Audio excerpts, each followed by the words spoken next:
Hello, we're going to look at the OPEB assignment now that stands for Other Post-Employment Benefits. It's closely associated with the chapter that we're looking at, and it's a solution to an issue that I had many years ago with trying to very easily calculate what a potential liability would be.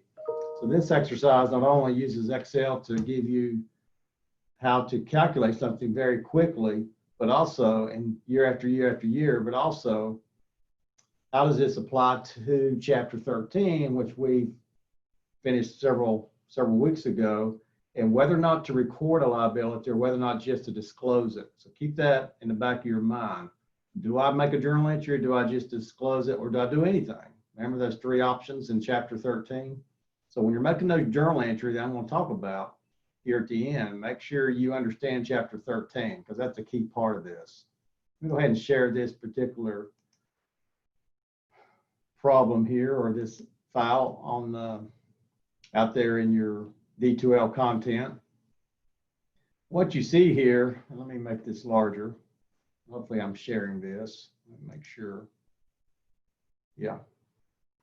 What you see here is sort of the background of trying to determine whether or not we need to make a journal entry and whether or not to disclose it. What's taking place here in this particular problem in this business is they had an employee who was a problem employee, and this was before I came there. And in order to get this person to retire, they were 64 years old and they were waiting for retirement anyway at 65. To encourage this person to retire, they offered a year's worth of health insurance until they were 65, and then they could afford Medicare, which is, I don't know, $100 and some dollars a month. So this was going to pay this individual $750 for 12 months. So you can add that up. It's quite a bit amount of money. And this was just offered to one employee. Now that's the issue. You can't just offer something like this to one employee. If you offer it to one employee, then every other employee that's part of your plan, you have to make the calculation. The issue is, as you can see there on Part B, the eligibility, you have to have 20 years of service and you have to be somewhere between 55 and 65. Well, you don't know when someone might retire. They may retire at 55, they may wait till 65, they may retire at 60, they may work beyond 65. So there's a lot of assumptions in here that you don't have to worry about programming into Excel, because you're just going to copy this down, as I'm going to show you here shortly. You don't have to worry about that, but the assumption is that after 20 years of service, people are going to retire halfway, the midpoint between when they could retire, whether it's 55 or 60 and 65, the midpoint. Again, you don't have to worry about that. It's in here for you. And CPA firm they were okay with that assumption, because you've got to make assumptions to come up with an estimable amount, right? You remember, you make a journal entry if it's probable and you've got a reasonable estimate, right? That's when you record it. If you've got a reasonable estimate and it's reasonably possible, then what? You just disclose it. And that's the majority of this calculation that you've got here. You're only going to record 1 year. Did you hear me on that? You're only going to record 1 year as a journal entry. All right. So let's go ahead and jump over here. There's 4 tabs. So you really want to go all the way out here to the right and then work your way back to the left. Because the journal entry is down here at the bottom, where what's the total obligation, what's the journal entry, what would you do with the remainder, and why? And I basically just talked about that. So let's go all the way out here to the end, cms.gov. The first thing you want to do, make sure I'm still sharing that. Yeah, looks like I am. What you want to do is go out here to this website and click on this. And it's going to pull up the information, NHE projections, but now it's changed from 2018 to 2027 to 2019 to 2028. I don't think you can see that.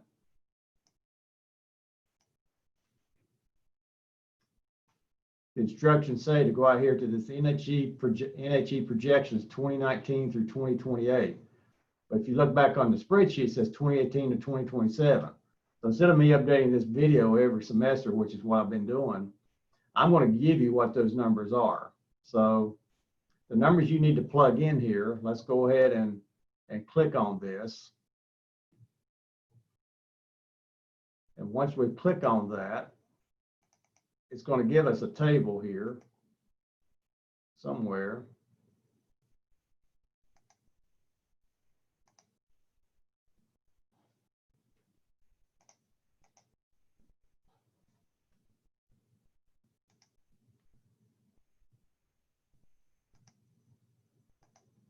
All right, there's the table. You want to click on number 3.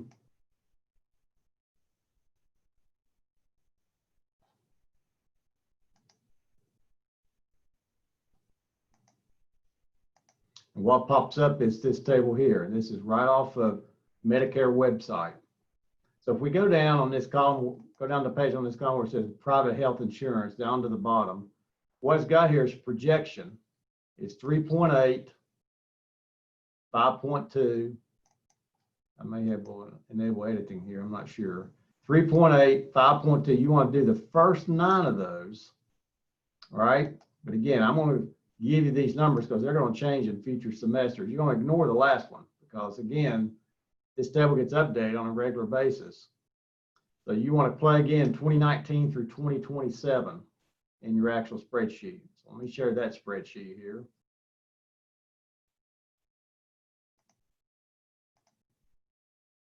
Yeah, down here at the bottom, we want to plug that in.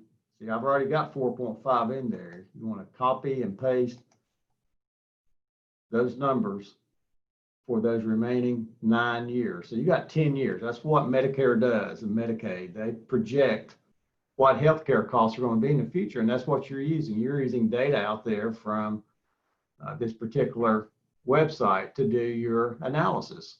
And if you were working in business, you would do this on a regular basis. It's provided for you. You only say, well, we think it's going to be 4% for the next 10 years. Use what Medicare's got. But for purposes of this class, there's what you should have plugged in.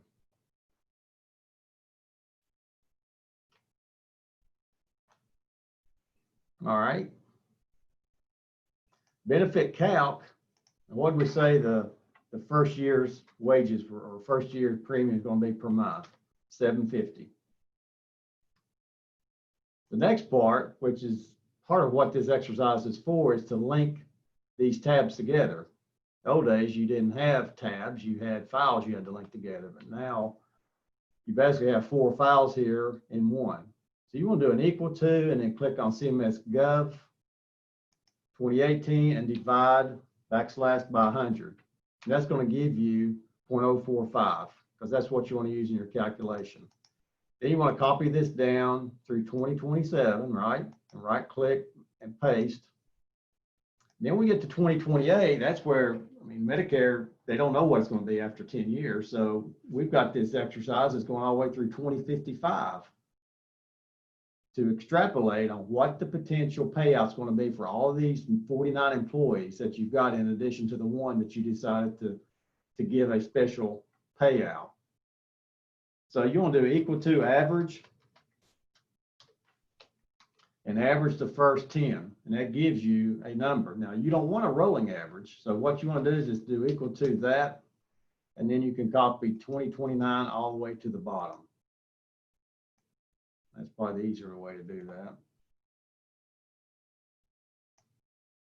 All right, so you can see it's going to be 4.74 is the average after that, because that's the best estimate that you've got. But now we get into the staff profile. Let me make sure I'm still sharing the right thing. I think so.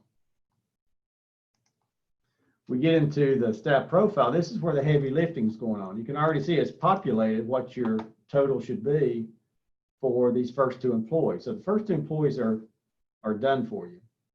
The next thing, you want to go out to D2L and copy your check figures. That way, as you go down through here, you can see employee by employee, if you've got the numbers, if you've got everything in benefit calc and CMS.gov right. But you don't want to go any further until you've got the right numbers per month to calculate the accrual. So let's go out to D2L and find those check figures.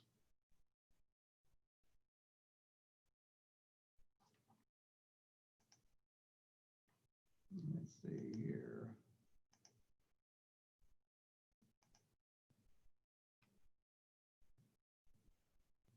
OPEB check figures.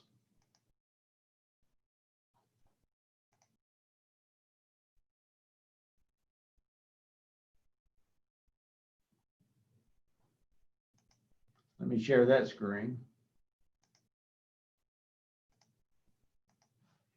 There it is. So what you want to do is copy from row 8 all the way to the bottom. Right click, copy. And then we want to go to back to our spreadsheet. And under check figures, right click, copy, and we want to paste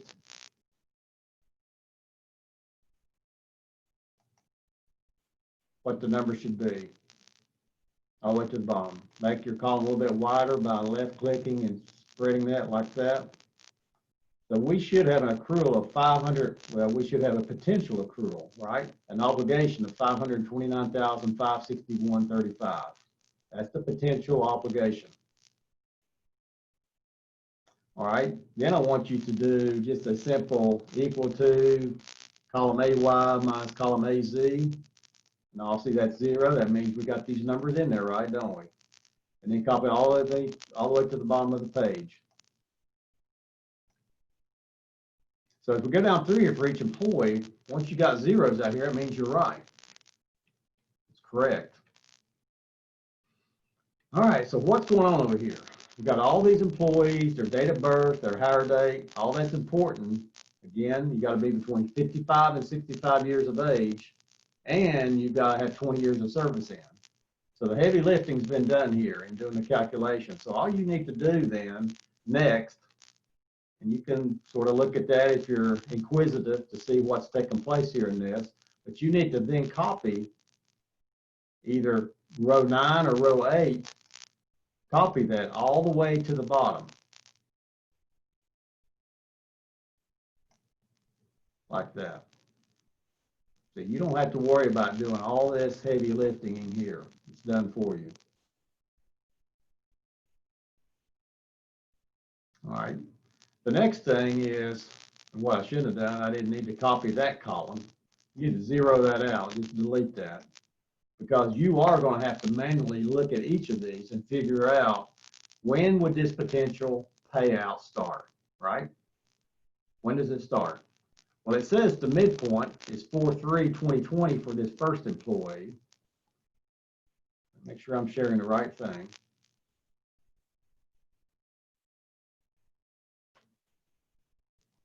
Okay, I believe I am. This person could retire on 4/3/2020. Again, this is a little bit old.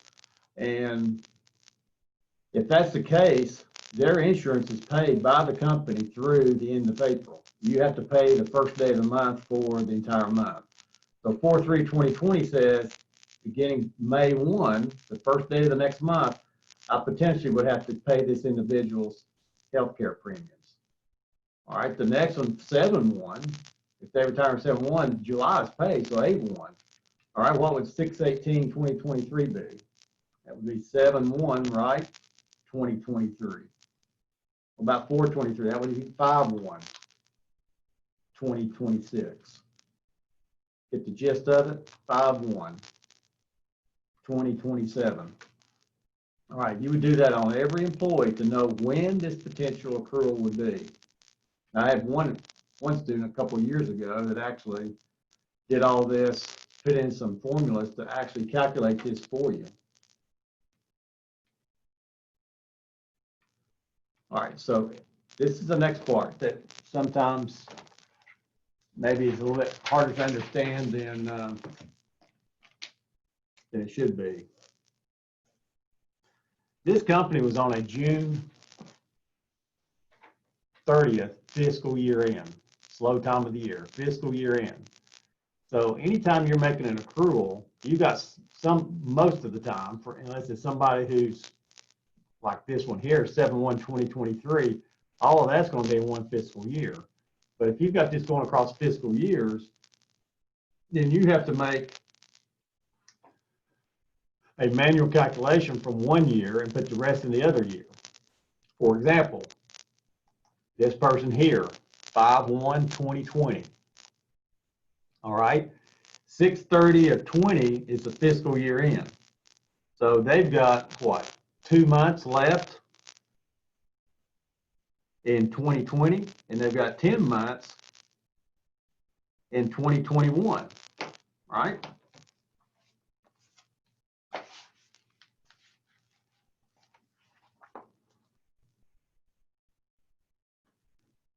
Let me stop my share.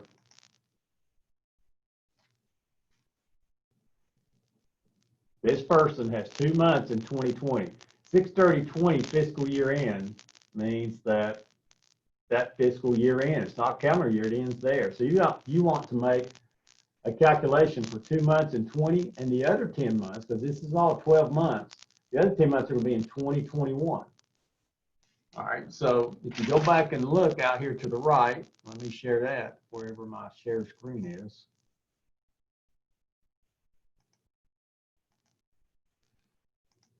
Look at the calculation we want to do, and it's already there for it, but we'll just do it again. Equal to 2 times, and then we want to link benefit calc for 2020 right there. Hit enter. And we also want to do what? Equal to 10 times, because this is in 2021, E8. All right. So we just went back and did the same thing again that was already there. And so that's my total accrual. And that's the check figures. That's the variance is 0. All right, what about this next one? Here you go, 1/8/1/2021. All right, well, what does that mean? Let me do that one in red here. 2021.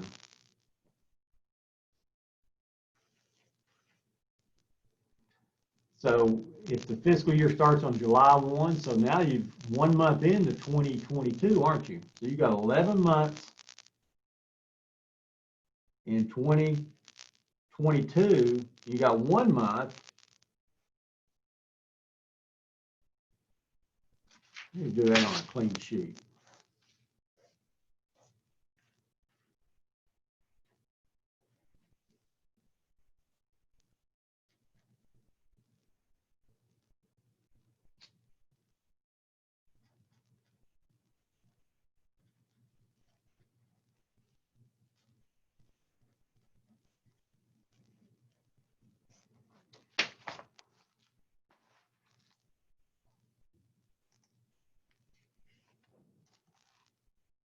So this person, 8/1/2021, says 1 month into the next fiscal year. You're in fiscal year 2022 on July 1. It's just like at ETSU right now. We're in what? I'm doing this video. We're in September of 2020. And so July, August, 2 months are already gone into 2021. All right, we're in the fiscal year 2021 at ETSU. State of Tennessee is in 2021 because they're on the June 30th date. Federal government is September, so the federal government is just getting ready to end fiscal year 2020. But look at this, on this second person there, on 8/1, you got 11 months to accrue in 2022, and you got 1 month in 2023, even though this is what, a 2021 date that this person could retire. Because 2021 has already been closed. The books are closed, it's gone. So let's see what that looks like here when we do the calculation. And that's why you're seeing that in 2022. Let me share that screen again. And you can see there, 2022, we got 11 months, don't we?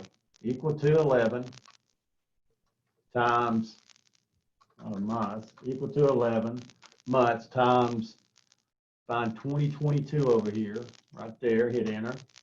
And so these always have to add up to 12 months. So you got 1 month equal to 1 month times 2023. All right, so is that up out here at the end? Yes, it does. So that's what you're going to do every time. There's one that when you're still in that fiscal year like 2020, there's one beyond. What about this one here? Let's do one more, 7/1/2023. You got all 12 months in one. What fiscal year are you in? You're in fiscal year 2024. So equal to 12 times, and then link over here to, what did I say, 2024? Yep, 13,401. There it is. All right, so I'm not going to do all those for you. You need to go down through there and figure out the rest. And what I was pointing out, you don't have to do this, but I had one student a few years ago, loved Excel so much, he actually came up with a formula you could put in every one of these cells. Here you're manually making a determination, but he came up with a formula that he could put this in every cell and not have to do what I'm doing here. If you have more than 50 people, you probably have to do that. But Excel is capable of doing all kinds of great things for you. All right, so once you get done with that, and your total should balance at the bottom, then go back here to the overview. Yep. The overview, you need to answer those 4 questions, A, B, C, and D. What's the total obligation? Right? What's the total amount? It's given to you. It's a check figure, right? And what's your journal entry to be recorded? You only want to record 1 year. 1 year. And the question is, what's the journal entry? How do you accrue? What's chapter 13 all about? Right? What's chapter 13 about? It's all about accruals, isn't it? Your debiting expense and crediting the liability. And I'm not a stickler for whatever you use for those, if that's what you want to make the journal entry for. And what do you do with the rest of it? Again, go back to chapter 13. It's a good review. Chapter 13 is about, remember those 3 categories? You record an entry when it's probable and you can make an estimate, which is what this is. It's probable that you're going to make an entry for the next year. But the remainder, are you going to keep this up? Because hindsight's 2020, what we ended up doing, or I ended up doing, we ended this policy, this plan, and so we didn't have to do this anymore. We said we're not going to pay people to leave and do this accrual every year. You're not going to pay out $500,000 for a company that small, and you're not going to put it on your books, right? Except what is probable is reasonably possible that we want to pay this out. So what do you do if it's reasonably possible? That's the second category. Probable, and you can make an estimate. The second one, you make a journal entry. The second one is reasonably, you can estimate it, and it's reasonably possible, which is what the remainder of this is. So what do you do in that case? And then the third category is remote, and this isn't remote. So you need to tell me basically what I just told you here.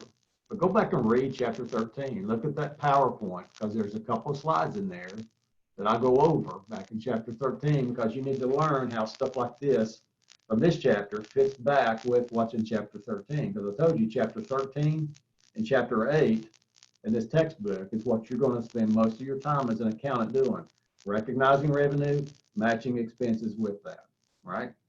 Okay. Good luck. If you have any questions, feel free to email me.